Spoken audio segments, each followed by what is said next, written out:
Nós vamos fazer contato com a professora do Instituto de Ciência Política da UNB, doutora em História pela Unicamp, Flávia Biroli. Bom dia, Flávia. Bom dia. Flávia, você hoje vai participar do Seminário Internacional Pandemia, Eleições e Futuro da Democracia, a partir das 16 horas, com transmissão inclusive pelas redes sociais da TVT e da Rádio Brasil Atual. Então, queria começar justamente que você falasse a respeito do que vai ser debatido nesse evento. Bom, eu tenho expectativas muito positivas em relação a esse evento, porque ele permite um debate muito atual e, eu diria, urgente sobre as conexões entre a pandemia, os resultados das eleições recentes no Brasil e os processos políticos que virão nesses próximos 2 anos, né, entre o momento atual e as eleições presidenciais de 2022. É um seminário que conta com o professor Boaventura Souza Santos, que é professor da Universidade de Coimbra. Junto comigo, debatendo, estarão o Fernando Haddad, né, também professor de ciência política como eu, além de ter sido, como todos sabem, prefeito de São Paulo, candidato à presidência da República, e o deputado Patrus Ananias. E na coordenação, nosso colega também, professor Leonardo Avritzer, que é professor da UFMG, que coordena o Instituto de Ciência e Tecnologia sobre Democracia e Democratização da Comunicação e que tem se dedicado longamente também aos estudos sobre a democracia brasileira. Flávia, em relação justamente à questão dos resultados das eleições e dos impactos, né, que eles tiveram na democracia ou no nosso cenário político, eu vi uma entrevista sua na agência pública em que você disse que o Bolsonaro, de certa forma, ele naturalizou a violência política. E diversas análises falam da derrota do Bolsonaro nas eleições municipais, levando em conta ali o fato de candidatos apoiados por ele explicitamente não terem vencido. Mas não houve também, justamente, pegando esse gancho da violência política, uma certa naturalização não só disso, mas também de outros valores bolsonaristas que acabaram sendo capturados por candidaturas de centro-direita e até mesmo por algumas candidaturas de legendas consideradas do campo progressista, Flávia? Sim, eu acho essa tua pergunta super importante, porque a gente tem que entender justamente essa dinâmica que ela é complexa, porque ela não vai só numa direção, né? Então, de um lado, a gente pode dizer que nessas eleições municipais, Bolsonaro esteve ausente como liderança política, né? Seja porque não foi capaz de construir o partido que desejava ter, né, como legenda para ter uma base eleitoral mais ampla, seja porque não foi mesmo capaz de exercer uma liderança que tivesse efeito do ponto de vista mais específico da eleição daqueles que ele apoiava e que estavam alinhados com ele, ou da maioria deles. Mas, por outro lado, o ambiente político em que Bolsonaro se estabeleceu como candidato, com chances de sucesso e venceu as eleições de 2018, ele não acabou. Existe uma linguagem política, existem estratégias políticas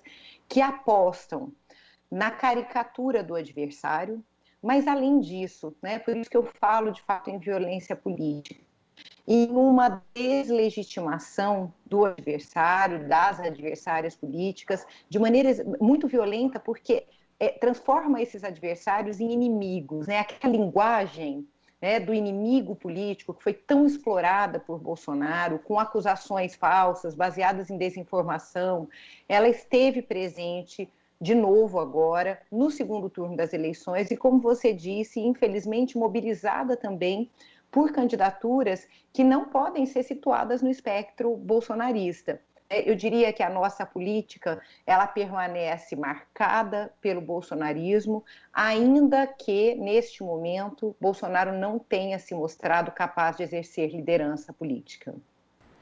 E a gente sabe que um dos grandes entraves para a participação mais efetiva da mulher na política é justamente a chamada violência política de gênero.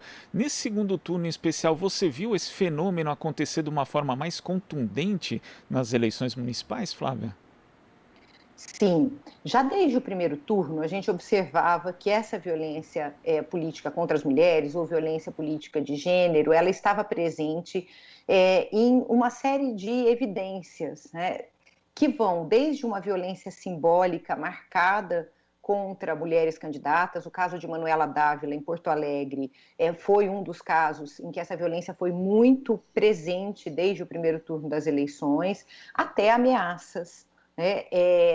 Formas de assédio pela internet, e tem algo que a gente ainda precisa conhecer melhor, sabe? Porque isso é o que a gente só entende depois que as eleições terminam, mas que já esteve presente também, que é o que a gente chama de violência econômica. A violência política de gênero, ela inclui, como eu disse, violência simbólica, outros tipos de ataque, às vezes até ameaças que chegam a uma violência física especificamente, né, contra mulheres, mas também a violência econômica, que significa a recusa mesmo de recursos numa situação, no caso brasileiro, que esteja adequada à legislação e que signifique uma forma mais igualitária de concorrência. Agora, eu queria também dizer o seguinte, no segundo turno piorou. Piorou por quê? Porque em eleições mais polarizadas, quando a gente tem duas candidaturas, existe, nesse momento, de fato, né, uma estratégia que banaliza a violência política, né? E eu não estou falando apenas de ataques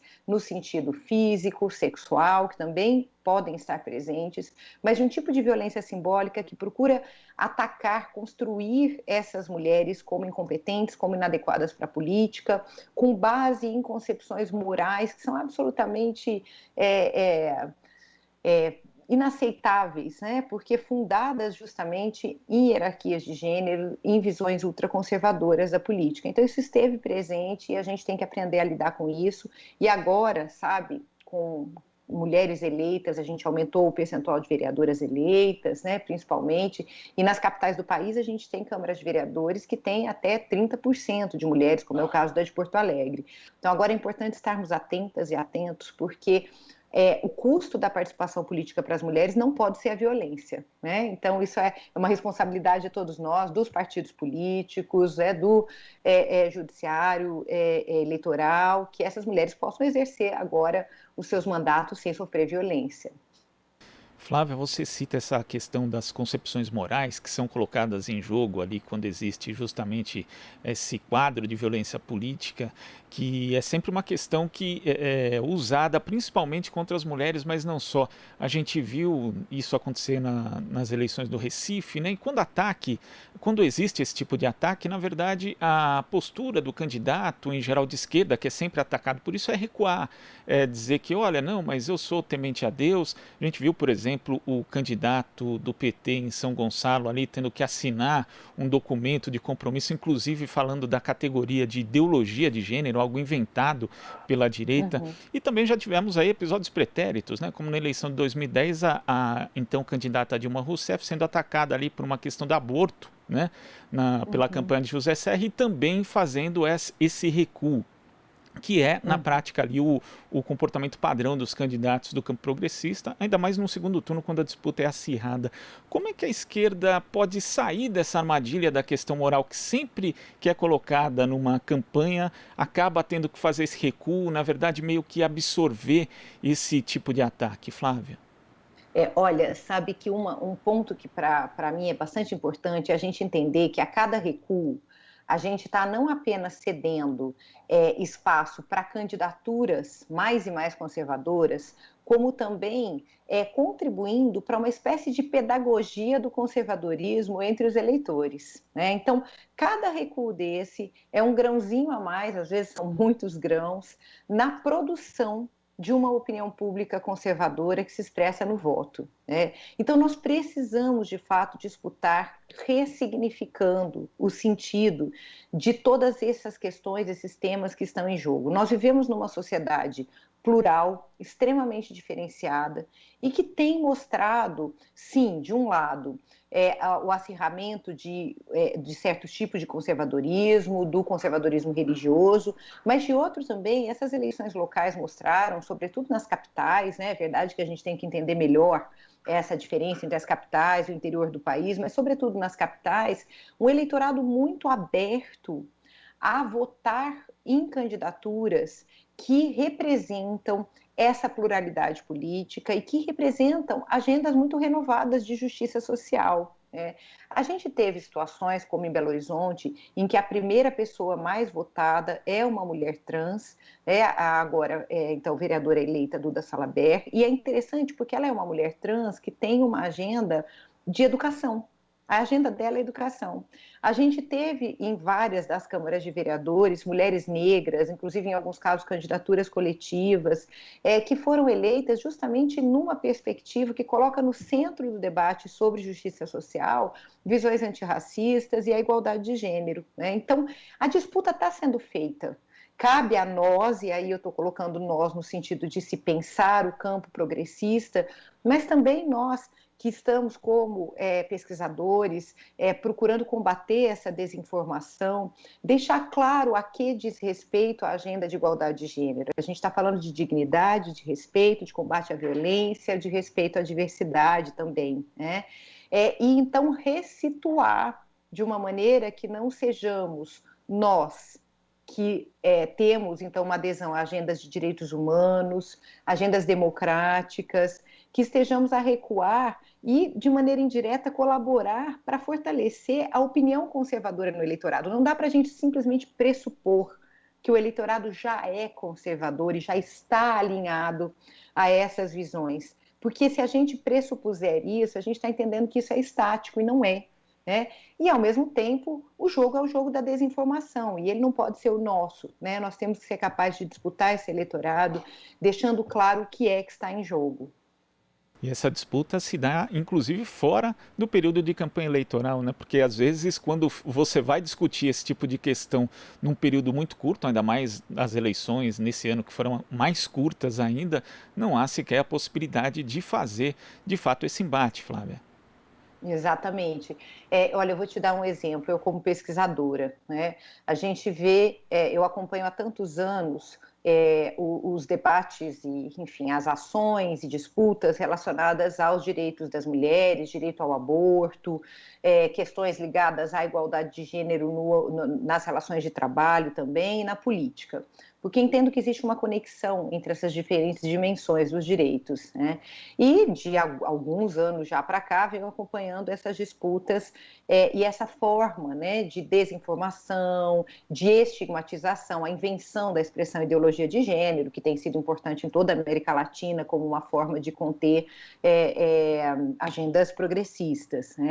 E um ponto que me chama muita atenção é o fato de que se aposta nas inseguranças das pessoas, nas inseguranças do eleitorado, de maneira que moraliza inseguranças reais que não são de fundo moral. Enquanto os problemas reais, eles estão aí colocados. Então, por exemplo, a ideia de que existe uma ameaça às crianças quando se discute igualdade de gênero, quando se discute respeito à diversidade sexual. Bom, a gente está vivendo nesse momento, eu vou dar um exemplo que diz respeito à questão da educação sexual nas escolas, que é muito usada pelos ultraconservadores e não só, foi uma estratégia política também de setores de centro nessa eleição, nesse segundo turno, que trazem a ideia falsa de pedofilia associada ao que é, na verdade, a educação sexual dos nossos adolescentes. Para quê? Para que não exista gravidez precoce, para que a gente contenha as doenças sexualmente transmissíveis. Então, essa desinformação ocorreu enquanto, na realidade, concretamente, existe uma ameaça, por exemplo, no desmonte da política de combate ao HIV/AIDS no Brasil e de tratamento das pessoas que são portadoras de HIV/AIDS. Então, esse é um exemplo, Quer dizer, os nossos adolescentes, eles precisam aprender a evitar doenças sexualmente transmissíveis e as pessoas precisam de suporte quando são portadoras de HIV. E a gente tem um desmonte do governo, que não foi discutido em nenhum momento, e, de outro lado, uma série de mentiras e de desinformação em relação ao que significa a educação sexual nas escolas. Então, a gente tem que ser capaz de colocar essas coisas claramente, ainda que seja, assim, difícil lidar com alguns segmentos do eleitorado que estão sendo orientados, desinformados, em ambiente em que essa aposta do ultraconservadorismo tem vindo junto, sim, com uma espécie de política de contenção de direitos humanos. Isso também tem que ser dito claramente. Agora, Flávia, um outro aspecto que chamou a atenção nessas eleições e que já tinha ocorrido ali nas eleições de 2018 foi um contraste grande entre os resultados, alguns resultados e pesquisas ali que foram feitas na véspera, né? E no que diz respeito a esse segundo turno das eleições municipais, sempre em desfavor de candidatos em geral da esquerda ou da centro-esquerda. E a gente sabe que, obviamente, que os institutos de pesquisa de opinião não são esquerdistas ou marxistas. Então, a que você atribui esse fenômeno? Quer dizer, é o eleitor decidindo cada vez mais perto da eleição? Isso seria uma influência do trabalho de disparo de mensagens no WhatsApp? Ou, na verdade, mais uma característica do fenômeno da antipolítica, né? As pessoas com essa sensação de alinhamento em relação aos candidatos?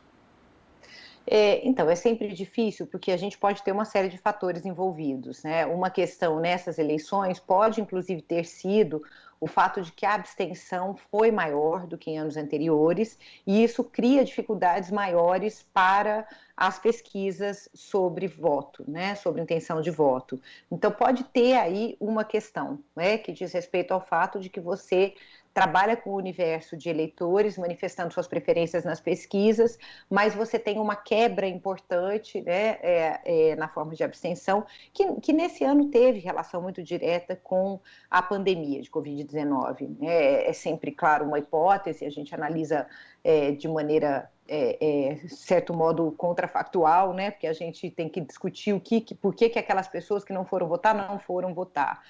Mas eu colocaria esse ponto como um ponto central, até mais do que a antipolítica nesse momento. Agora, a desinformação, se a gente pega casos como os de Porto Alegre, de Recife, de Vitória, entre outros casos, esses são os que foram muito evidentes, ela foi extremamente forte, violenta, né, voltada justamente para descaracterizar essas candidaturas. E uma coisa que a gente viu aparecer novamente em alguns desses casos, de maneira que se conecta à linguagem aí das eleições de 2018, ao tipo de violência política que houve nas eleições de 2018, que é uma maneira de operar com o antipetismo, né, como estratégia política. O caso de Recife foi muito evidente. Marília Campos, desculpe, Marília Arraes, me confundi agora, Marília Arraes foi atacada de maneira muito forte, numa perspectiva ultraconservadora, como mulher, mas também com uma certa construção ideológica, né, do que seria o PT como uma suposta ameaça política em Recife, algo que é absolutamente desconectado da realidade de uma série, inclusive, de alianças políticas entre o PSB e o PT naquela cidade nos anos recentes, né? Então, é uma estratégia política de negação do adversário que recorreu, tem a ver com aquela questão que a gente discutiu antes, há uma série de elementos que estiveram presentes no nosso contexto político das eleições de 2018 e que são ainda um resultado desse processo eu diria muito claramente, eu acho que isso fica cada vez mais claro, de criminalização da esquerda, das forças progressistas no país. Então, mesmo atores políticos que não façam parte dessas ações, dessa dinâmica de criminalização, eles têm recorrido a uma linguagem, a um universo, inclusive de um imaginário político que é muito arriscado. É muito arriscado porque ele tá ali, né, ele é geneticamente ligado à criminalização da política e a todas as oportunidades que abriu para forças antidemocráticas e até mesmo fascistas no país. E, Flávia, você cita esse exemplo do Recife, eu acho assim bastante sintomático do atual cenário brasileiro, porque eu inclusive vi ali o último debate entre os dois candidatos e a forma com que o João Campos recorria ao antipetismo durante quase todo o encontro era inacreditável justamente por conta dessa desconexão política que você afirma. O governo do estado é de Pernambuco, o governo do estado de Pernambuco é do PSB, o PT participa, PT e PSB foram aliados aliados em diversas eleições ali, inclusive no pleito de 2018. E quando a gente lembra, por exemplo, que o Eduardo Campos tentou ali fazer, né, a sua candidatura presidencial e se dissociou do PT, o rompimento, digamos assim, foi muito mais amigável. Agora a gente vê Sim. o João Campos fazendo um tipo de personagem que se assemelha muito, inclusive, ao ideário bolsonarista. Isso é algo preocupante do ponto de vista do debate político, não? Sim, é aquilo que a gente conversou inicialmente, né, sobre o fato de que aquilo que foi muito patente nessas eleições, que é a incapacidade de Bolsonaro de exercer uma liderança política nesse pleito, e aí eu queria só fazer um parênteses, né, a gente tem que ser muito realista em relação a isso não significa que a sua fraqueza nas eleições municipais seja determinante para a sua posição em 2022. A gente pode conversar sobre isso depois. Mas essa ausência dessa liderança política não significa que o modo de estabelecer as disputas políticas, de incentivar no eleitorado uma forma de polarização que não é só violenta, mas além de ser violenta, ela é antipluralista, ela é em vários dos seus aspectos antidemocrática, né? E aí essa mistura, sabe, da desinformação, né, da mentira usada como uma forma de motivar e de ativar o eleitorado numa certa adesão política, há uma construção aí do cenário das disputas que é muito negativa para uma construção de um cenário que é muito negativa para que se consolidem alianças de centro-esquerda, né? Se a gente tem uma candidatura de centro, como a de João Campos, se utilizando de recursos, de uma linguagem política da direita, que possibilidade, não só da direita, mas de uma direita específica, que tem um perfil claramente antidemocrático, como é que nós vamos reconstruir, né, essa cena política e as possibilidades de alinhar forças democráticas, pensando agora sim em 2022, né? Então tem um ruído aí, tem um problema de base, né? E ele diz respeito, sem dúvida, ao futuro da democracia brasileira, né?